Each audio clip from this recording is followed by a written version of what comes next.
Comienzo agradeciendo mucho la posibilidad de presentar en este espacio para contribuir a este debate tan necesario para cerrar brechas socioeconómicas en nuestra región, a partir de diversas investigaciones que venimos realizando desde la Gerencia de Conocimiento de CAF, a la cual pertenezco. Mi presentación va a estar centrada en darles una visión panorámica de nuestro último reporte de economía y desarrollo, el RED, que en su última edición se titula Desigualdades heredadas, el rol de las habilidades, el empleo y la riqueza en las oportunidades de las nuevas generaciones. Y precisamente lo que hacemos en este reporte es abordar el tema de la desigualdad en nuestra región con un enfoque novedoso que toma en cuenta la dinámica de la reproducción intergeneracional de la desigualdad en nuestra región y que nos lleva a estudiar los temas de movilidad social en mayor profundidad y probemos un diagnóstico muy pormenorizado del problema, de sus causas y de las áreas de intervención que se requieren para romper con esta reproducción intergeneracional de la desigualdad o esta lotería de la cuna que es tan importante en la mayoría de los países de nuestra región. Conviene comenzar esta discusión repasando algunas cifras de la magnitud de las desigualdades en América Latina y el Caribe. Imagínense que ordenamos a todos los latinoamericanos de menor a mayor, desde los más pobres hasta los más ricos. Lo que nos dicen los datos más recientes es que el 50% más pobre participa en el 10% de los ingresos, mientras que el 10% más ricos de los latinoamericanos participan en el 55%. El nivel de concentración es de mayor si miramos riqueza, donde el 50% más pobre de la población solamente participa en el 1%, contra el 77% del 10% más rico. Esto es una foto de la desigualdad. Si queremos ver un poco la dinámica de los últimos años, acá les presento la evolución de este índice de Gini que mide la desigualdad de ingresos para el promedio de América Latina y el Caribe en los últimos 30 años. En este periodo hemos visto periodos de aumento de la desigualdad en los 90, de caídas sostenidas durante los 2000 y también periodos de estancamiento, tanto en la década del 80 como en la última década. Colombia se encuentra entre los países de la región con mayores índices de desigualdad, aunque la dinámica que ha seguido a través de los años ha sido similar a la de la región, sin poder escapar de este estancamiento de la última época. Pero acá el mensaje central que quiero que se lleven es que más allá de estos vaivenes, nuestra región es una región de muy alta desigualdad desde siempre. Y esto lo vemos acá comparando este mismo indicador de desigualdad en líneas grises con los de otras regiones. E independientemente de si estas regiones son de mayores o menores ingresos, América Latina siempre se ha encontrado con niveles de desigualdad mucho mayores, un exceso de desigualdad que nos habla de unas raíces muy profundas que la generan y que además hacen que esta desigualdad se transmita de generación en generación, de padres a hijos. Un ejemplo sobre cómo se transmite la desigualdad de padres a hijos es la siguiente, sobre cómo se transmite la desigualdad en niveles educativos. Nosotros en nuestro reporte analizamos a través de datos censales, datos para Colombia, tomamos a todas las personas que fueron padres durante la década del 80.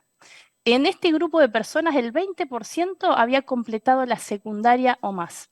Entre sus hijos, es decir, todos los que nacieron en la década del 80, que hoy rondan entre sus 30 y 40 años, los niveles educativos mejoraron, más de la mitad completó la secundaria o más, pero lo interesante surge cuando unimos información de padres con hijos.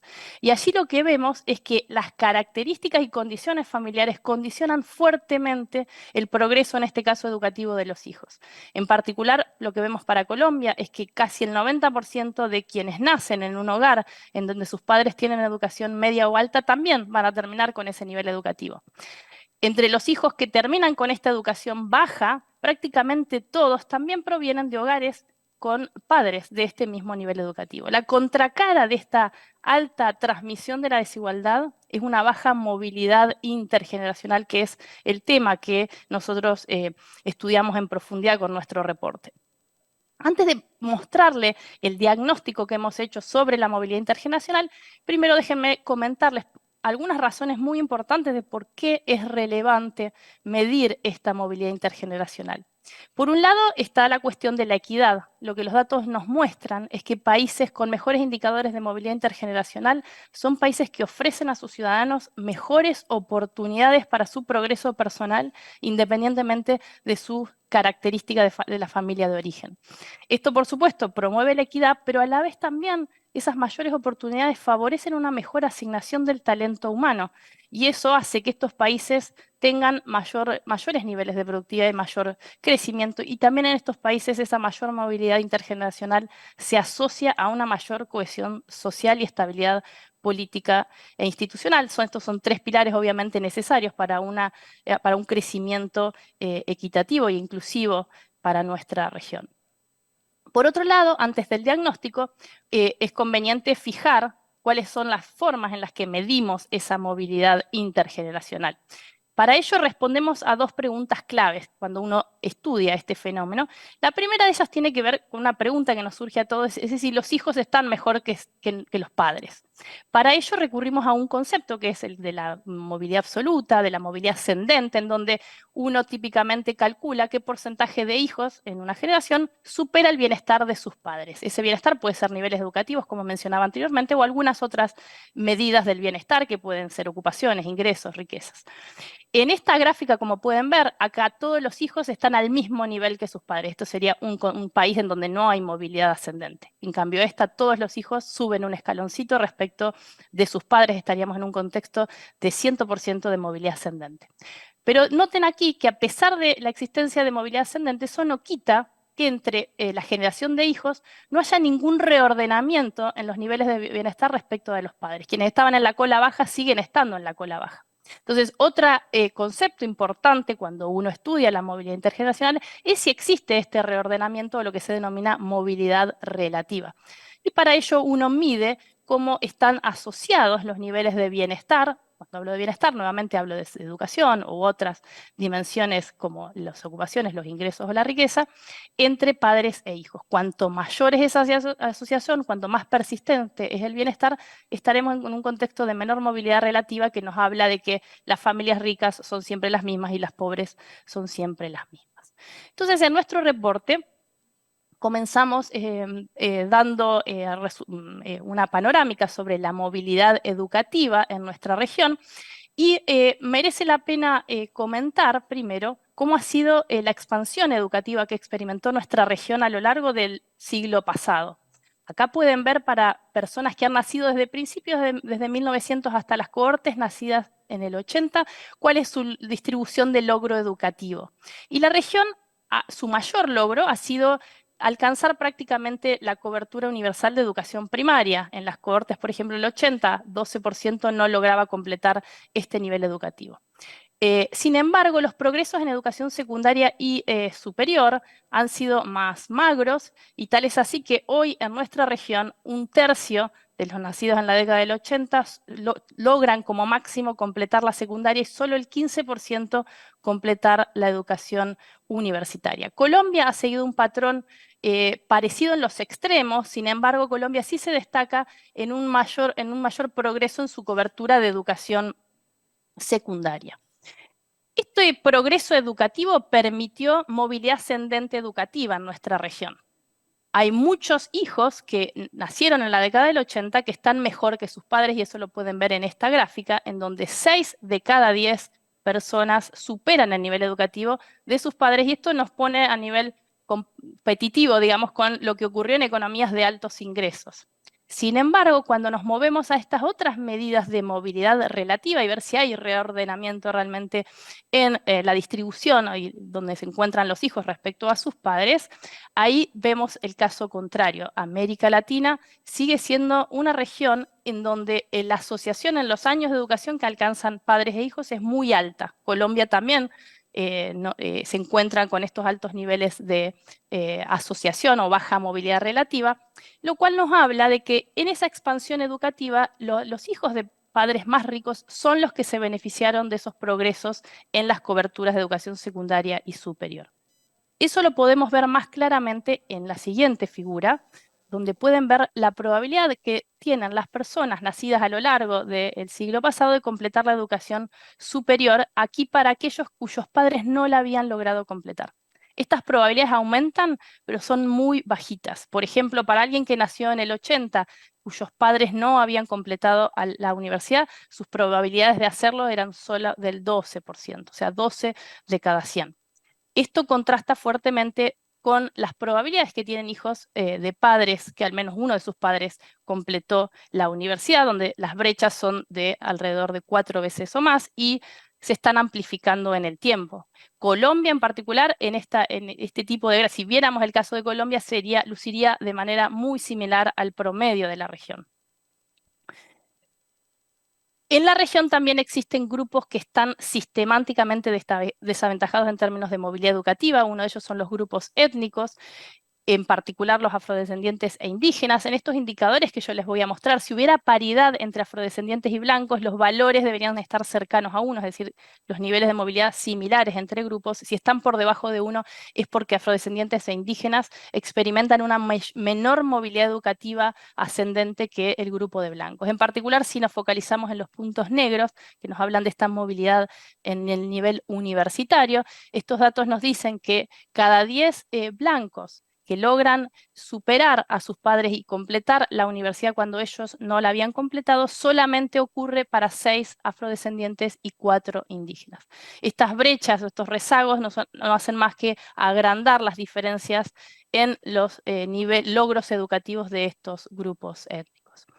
También en nuestro reporte estudiamos cómo hay diferencias a nivel subnacional en las experiencias de movilidad educativa. Esto es un zoom a Colombia a nivel de municipio. Y lo que hemos aprendido de este análisis es que los municipios de mayor tamaño poblacional son los que suelen ofrecer mayores oportunidades de movilidad educativa.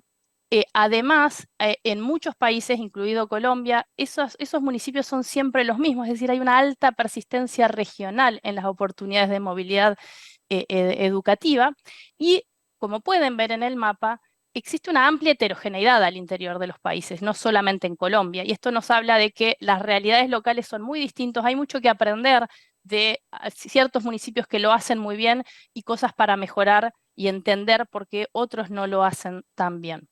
Y por último, estudiamos la cuestión de género. Lo que vemos en casi todos los países de la región, incluido Colombia, es que las brechas de género en movilidad educativa no solamente se han cerrado, sino que las mujeres han superado a los hombres en sus posibilidades de superar el nivel educativo de sus padres. Este caso del género de las mujeres es útil para alertar de que las medidas de movilidad educativa son una condición necesaria para lograr movilidad social más ampliamente entendida, porque las mujeres, si bien han hecho estos grandes progresos educativos, encuentran enormes barreras y esto no se ve reflejado necesariamente en mejores oportunidades en otras dimensiones de bienestar. En el reporte, como les decía, no nos quedamos entonces solamente con medidas de movilidad educativa y nos movemos a mirar medidas de qué pasa con las ocupaciones y los ingresos, qué tan persistentes son estos entre padres e hijos. Y allí nos encontramos que a pesar de de algunos logros en términos de movilidad educativa que ha experimentado la región, estos no se están traduciendo en mejoras en movilidad en estas otras dos dimensiones. Un dato interesante es que, por ejemplo, el 30% de los hijos en la América Latina comparte la misma categoría ocupacional que su padre. El número para Colombia es prácticamente el mismo. Y este valor es uno de los más altos del mundo.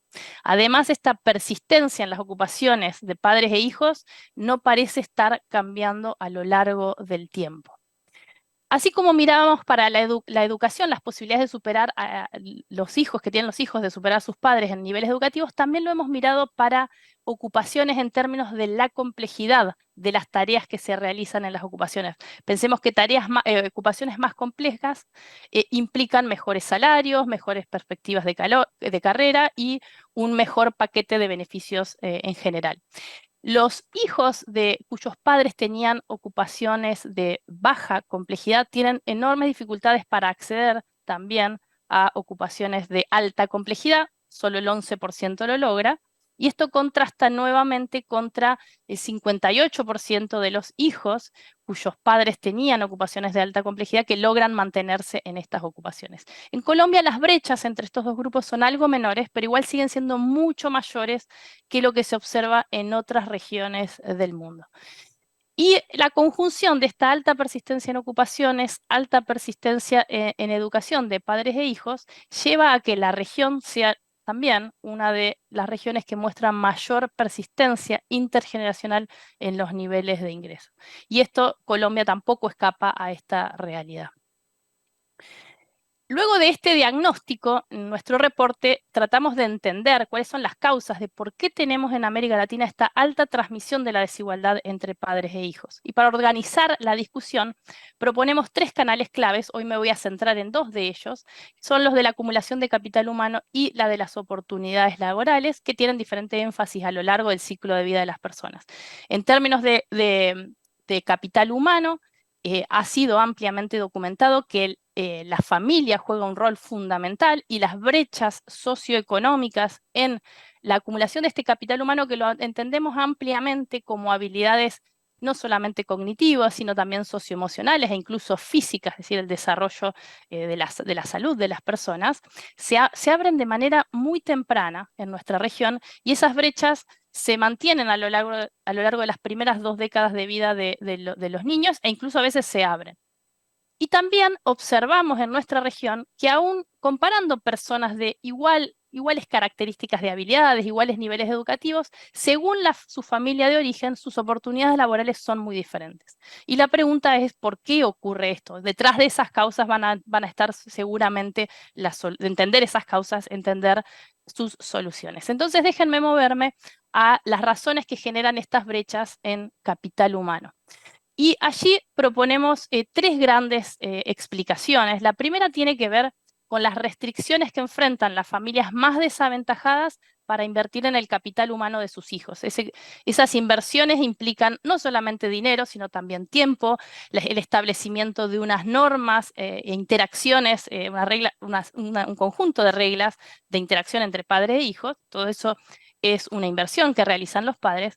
Y las restricciones que enfrentan las familias más desaventajadas son, por supuesto, las financieras, pero también se encuentran las restricciones informativas y cognitivo-comportamentales y las de aseguramiento, muy importante en nuestra región, en donde las familias más pobres, de contextos más vulnerables, no solamente están más expuestos a distintos tipos de choques, ya sea macroeconómicos, pero incluso de choques climáticos, que reducen sus ingresos o destruyen quizás su capital, y a la vez tienen menores posibilidades de aseguramiento, tanto privados como públicas.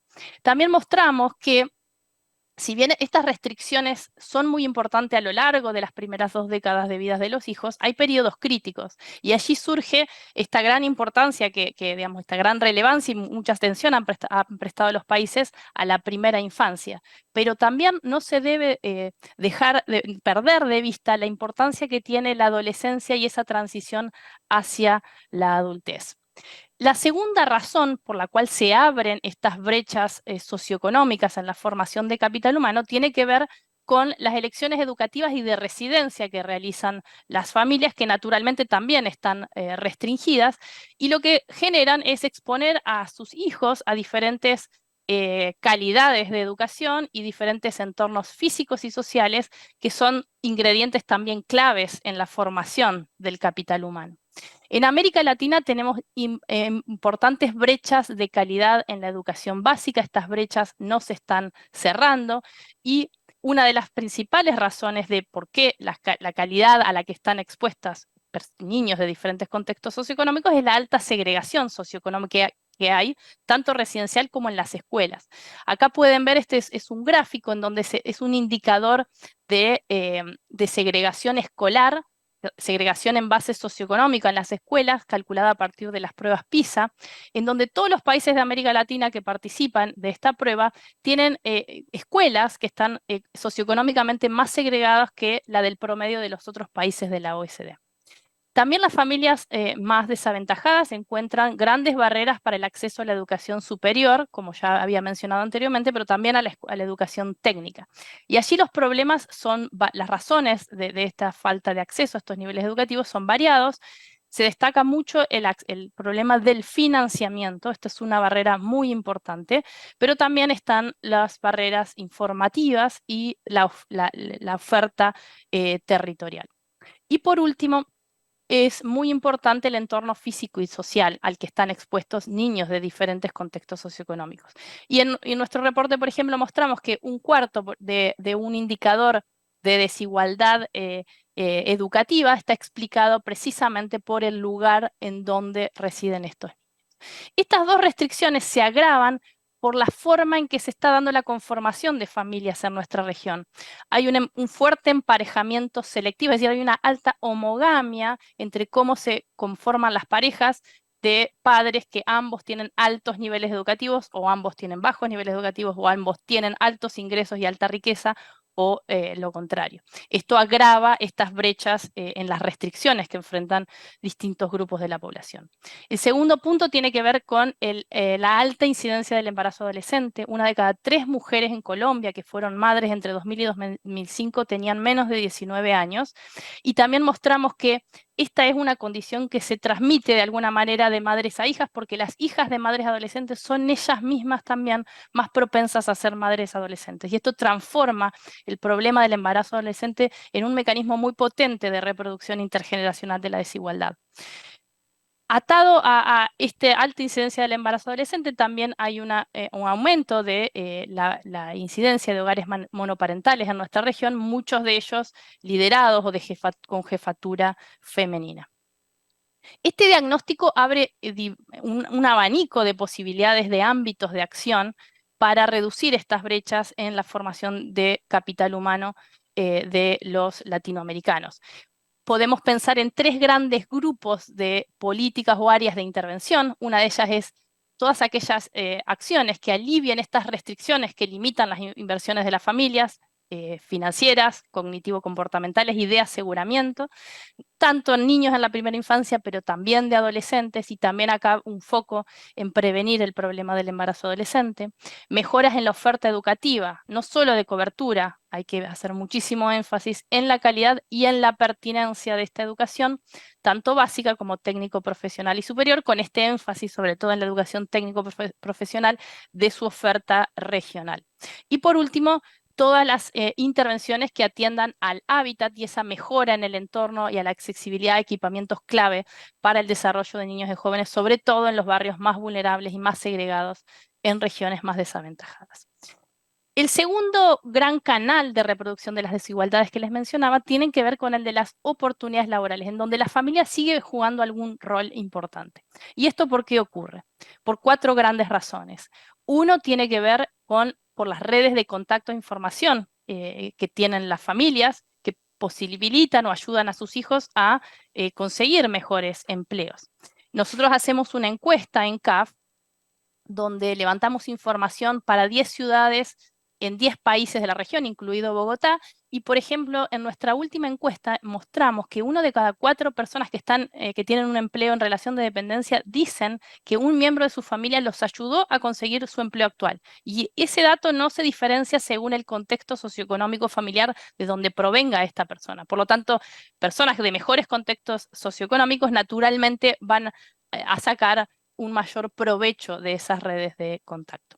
La segunda razón tiene que ver de nuevo por la mayor exposición y falta de aseguramiento frente a shocks que se enfrentan los trabajadores en el mercado laboral. Documentamos que allí no solamente es importante, digamos, la falta de aseguramiento frente a shocks macroeconómicos, sino también los tecnológicos. Respecto a los macroeconómicos, por ejemplo, mostramos que jóvenes que dan sus primeros pasos en el mundo laboral se ven negativamente afectados por obviamente en el corto plazo, por shocks macroeconómicos, pero que esa experiencia mala en los primeros pasos en el mundo laboral se genera un efecto cicatriz y empeora todas sus perspectivas de carrera a futuro. Y eso fundamentalmente ocurre para quienes vienen de contextos socioeconómicos más desaventajados. Y también personas de contextos socioeconómicos más desaventajados están en empleos que están mucho más expuestos a la posible sustitución por nuevas tecnologías que están apareciendo. Tercer razón importante por el cual el mecanismo de oportunidades laborales es una forma de reproducción intergeneracional de la desigualdad tiene que ver con la persistencia geográfica en donde residen padres e hijos. Esto no suele estar mucho en el debate sobre la reproducción de la desigualdad, pero si uno mira datos en América Latina y Colombia en particular, hay una alta persistencia de donde viven padres e hijos. Por ejemplo, el 60% de los adultos colombianos viven en la misma localidad donde nacieron, es decir, donde estaban sus familias. Y con nuestros datos de la encuesta CAF para América Latina encontramos que el 45% de los adultos vive en el mismo barrio donde vivían sus padres, e incluso 1 de cada 3 vive en la misma casa. En principio esto no sería un problema si no fuera por las grandes brechas salariales y de productividad que existen, por ejemplo, entre zonas rurales y urbanas o entre ciudades más productivas y menos productivas, e incluso dentro de las mismas ciudades en donde el empleo formal se distribuye de una manera muy dispara en las ciudades y suele estar localizado en unos pocos barrios. Y esto si se conjuga con problemas de segregación residencial, problemas de transporte, se transforma, como les decía, en un mecanismo muy potente de reproducción de la desigualdad. Y por último, un atributo que se transmite de padres a hijos tiene que ver con el atributo étnico-racial. Documentamos que en nuestra región la penalización en el mercado laboral de estos grupos, más independientemente de su nivel educativo, es muy grande y personas, por ejemplo, de piel más oscura tienen enormes probabilidades de estar desempleadas mucho más que personas de color de piel más clara y también encuentran peores empleos, tienen mucha menor probabilidad de ser gerentes o dueños de un negocio, y esto, como les decía, no depende de sus niveles educativos. Nuevamente, en términos de en áreas de intervención para que el mundo laboral se transforme en un mecanismo de oportunidades y de cierre de brechas, existe una batería de áreas de intervención que tienen que ver con la formación laboral continua para cerrar estas brechas que vienen arrastradas de periodos previos a la entrada al mundo laboral. También están los servicios de empleo e intermediación, de manera tal de que esa información sobre dónde están las oportunidades laborales fluya a todos por igual y que esto no sea solamente algo que dependa de la red de contactos que tiene la familia. Naturalmente, todas las intervenciones que hagan a la disminución de la desigualdad en el espacio entre regiones o incluso dentro de las ciudades van a ser beneficiosas para cerrar brechas y allí se encuentran fuertemente aquellas intervenciones que no necesariamente muevan a la gente, sino que hacen que los empleos estén más cerca de la gente, como por ejemplo las políticas de transporte. Pero naturalmente las políticas de transporte se pueden potenciar con una mayor coordinación con políticas de vivienda que tengan este enfoque de oferta de oportunidades. También, obviamente, entre regiones no es posible o no es eficientemente viable reducir las brechas de productividad entre regiones, pero sí es necesario dotar a las regiones de equipamientos básicos para potenciar el desarrollo productivo de esas regiones. En términos de la penalización a los grupos étnicos y raciales, se requieren intervenciones antidiscriminación, tanto acciones de acción afirmativa en las empresas, en el sector público, como políticas más amplias que abarcan otros ámbitos, no solamente los laborales, como los educativos o de la cultura más general, para abordar este gran problema de nuestra región. Y por último, todo lo que tenga que ver naturalmente con el fortalecimiento de nuestros sistemas de protección social y regulaciones laborales para hacer que esta exposición a shocks no recaiga tan fuertemente en las poblaciones más vulnerables. Antes de cerrar, déjenme comentar un último punto que tiene que ver con todas estas intervenciones que se requieren para mejorar las posibilidades de progreso social de los más vulnerables, naturalmente requieren de consensos y que la gente perciba que el problema de la movilidad es realmente grave en nuestra región. Para eso, para explorar si esto es un problema en nuestra región, con nuestra encuesta CAF, que yo les comentaba recién, hecha a 10.000 personas en América Latina, les preguntamos cuál era su percepción sobre la movilidad educativa y luego la contrastamos con la movilidad real. Y lo que ocurre, no es el caso justo de Colombia, pero en la mayoría de los países de la región, la gente cree que los niveles de movilidad son más altas que los reales.